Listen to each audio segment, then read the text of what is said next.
Welcome to All Easy. My name is Marty Schenkman. I'm joined by Michael Richman, who's a managing director of the DAK Group Limited, Ridgefield Park, New Jersey. Rochelle Park, New Jersey. Rochelle Park. It was an R. It was good. So the topic for this video clip is how to help prepare your clients for a business sale. Lots of clients sell their businesses. Michael, you gave me a statistic which I actually found amazing. 25% of business owners are contemplating an M&A transaction over the next 36 months. That means that every professional advisor, a large portion of our clients are involved in this. We need to be aware of it and get proactive. For those that are business owners, obviously lots of stuff to think about. You gave me a whole laundry list. We'll never get through it in this clip, but let's just tackle quickly each of the many topics. So one of the things that you talked about is estate and tax planning. As we all know, it's not what you sell it for, but what you keep, and even being more broad, it's not only what you keep, but what you can also pass on to your heirs. So tax planning is obviously critical. You said something that was intriguing to me because I have found and you have found that for a lot of people, when they're in the process of selling their business, they keep putting off the planning, especially the estate planning, because we don't know if it's going through yet. Correct. You said something that was interesting, that a lot of people in your experience feel that business owners, that they may jinx the deal if they do the planning before the deal gets solidified. Right. But once the deal's solidified, at a multiple of what they thought they were going to get, you've kind of gotten too far down the road in many cases to really do effective planning. Correct. I don't know the answer to getting clients motivated, but maybe if all the advisors that work with the client try to educate them why they should do something sooner, not later, maybe we can get them past the jinx. I don't know. Maybe we give them each a lucky rabbit foot. Well, do you remember rabbit foot? That's one opportunity, but I think the key, Marty, is having your clients prepared for a sale at any time. We've discussed previously that many companies being approached, you get certain situations where there's a need to sell, and we can talk about that separately. So we believe clients should run their business like they're going to own it forever, but be prepared to sell it at any time. And as a trusted advisor, there are many things that you could be doing to advise your client. In terms of trust and estate planning, as you know more than anybody, that takes time. And that's not something you can do right before a sale.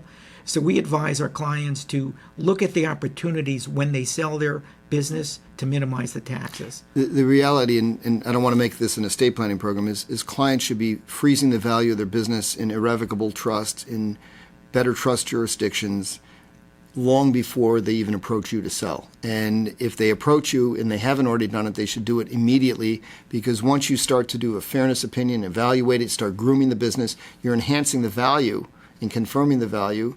The play on getting appreciation out of their estate, that opportunity is being dissipated. Let's go on to the next topic, which I think is really critical: upgrading financials. I've seen lots of clients that, and kudos to them for the loyalty to the small accounting firm they've worked with. But if they're looking to sell their business, what do they need to do? Well, what they really need to do is upgrade their financials. Many businesses most businesses run their businesses to minimize their taxes, and that's fine. But they want their financial statements to reflect the true value of their business, and that could take several years to get audited financials, to upgrade it, to put in systems. Well, a lot of them don't have in a lot of businesses an audited financial if the bank or somebody else didn't require it. So that's something to start with too. Correct, and it's also the systems that need to be put in place and the people, and those things take years to do. And as trusted advisors, we think you should be telling your clients you should be doing these things ahead of time to prepare the companies for sale. Okay. Another topic you talked about was legal issues, in particular IP protection.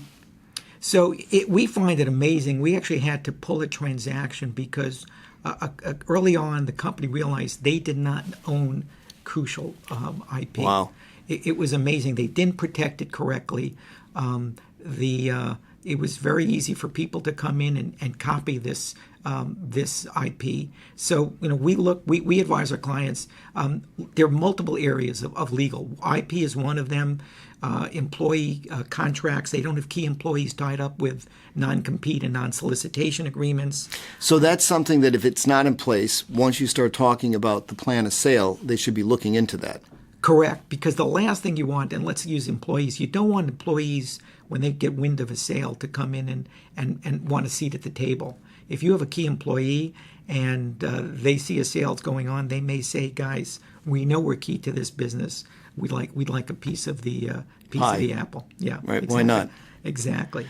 And you know, there are other things that take time too, and you might have some environmental issues that need to be addressed as well. You kind of put environmental under a category that we should talk about. You called them deal killers. So environmental was one of the concerns, and you made a comment that I thought was also interesting in the sense of grooming a business, of getting an evaluation done, identifying whether there are any environmental issues and tackling it. And I think the broader picture of what you said was if there are issues, you want to identify them and proactively deal with them, because that's much better than the issues coming up at the table. Correct. Every business, whether you lease a business or you own the property, environmental is going to be investigated, particularly in New Jersey. And these are things that need to be addressed and take time. And if you can address, even if you can't resolve it, but if you get a sense of what it's going to cost, that minimizes a risk to a buyer, or at least puts a box around the cost, and we think that will result in higher valuation. So deal with it. You mentioned litigation is another deal killer. So, you know, I'll give you an example. We had a company that had some nuisance litigation. Every company has nuisance litigation. Exactly. Yeah. And they said, you know, it's nuisance, it's unfair, and they spent $100,000 fighting it. And they said, look, it's a nuisance. We don't think there's a lot of potential cost to this business. And, you know, we explained you may be right, but a buyer is not willing to take that risk. Because they look at it as unknown. Correct, exactly. So upshot is they settled it for $25,000. A quarter of the legal fees. Exactly. They got rid of it. They were smiling. They said, yeah, we should have done this. But it's good that they paid the lawyers, right? Absolutely. Okay. The lawyers felt good. Wanted to get that straight. E-commerce, and let's wrap up with that. Just a quick comment or two about e-commerce issues that people need to be mindful of when they're grooming their business and preparing for sale. Privacy issues are in the headlines right now, and that's really important to make sure that a company has privacy policies in place. They may need cyber security, cyber insurance policies. Right. You know, these issues are in the headlines. Companies who are not ensuring the privacy of their clients are literally getting fined hundreds of millions of dollars right now. These are policies that take some time to put in place, and again, should be done prior. And just last, real quick, to you also mentioned sales tax issues post the Wayfair case. People Correct. need to reevaluate any sales tax exposure where they may be doing business. Right. I mean, almost every company right now doing business on the internet has to understand that there's potential sales tax exposure that did not exist as little as, you know, a year or two ago. And this is something that needs to be addressed. So just to wrap up, because we're out of time, many business owners are planning far more than I realized. You said 25% are planning transactions over the next 36 months. We also talked in another video clip about the growth in the number of business owners that are getting solicited without Correct. even trying Correct. for possible sale of the business. So there's a wide range of issues that we can help guide clients, and that if you're a business owner, that you should be looking at with your advisory team to deal with proactively ahead of time to groom your business for the possibility of sale. And a lot of things that we talked about just sound like good business anyhow. So, Agreed. you know, no harm in doing it, even if you don't want to sell your business. Absolutely. But then if it shows up, you're in much better shape. Please bear in mind that all the video clips are for educational purposes only. Don't make any legal, tax, financial, or other decisions based on them. Thank you for joining us. Thank you, Morty.